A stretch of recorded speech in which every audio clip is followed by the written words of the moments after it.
Warming up is really important. It's yeah, absolutely. It's impossible to sing well without a warm-up.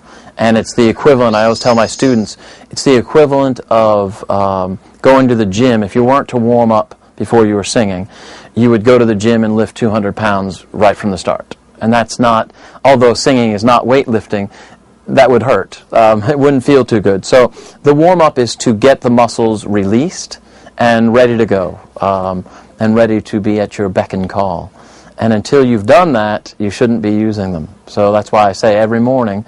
I used to wait. I used to go in early on in my teaching career. I used to go in and just teach without warming up.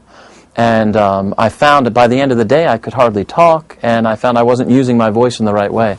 And so now, every morning, whatever, 7:30, I'm sorry neighbors, I just do a nice warm-up. And for the warm-up, there are many things. Number one, first goal would be get the breath flow going. And there are many things you can do. There are things called lip trills, and you make a sound, of course. And then there are things called raspberries, which I actually prefer, which I'm sure everybody's done a raspberry.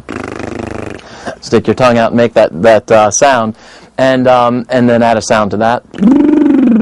And that makes sure that you're producing a sound with airflow. And that's the key to a healthy voice. Because you can make a sound that's more pressure-driven, that kind of, and that's not healthy. Some people might like it, so you can't really argue aesthetics, but it's not healthy, and I can't argue that.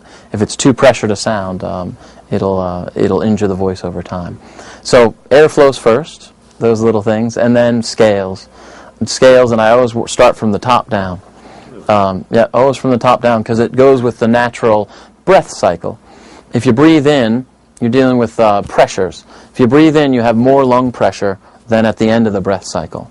And it, in general, takes more air pressure to produce a higher note than a lower note. So if you start a voice at the bottom, after they've breathed in, before they've sung, obviously you have to be able to do that once you're warmed up. But if you start them there, you sort of set them up to fail. And so I always start, vocalizes, the vocal exercises from the top down, and then you can do everything after that. Like the first 3 exercises are always top-down exercises. Yeah, and then mix it up.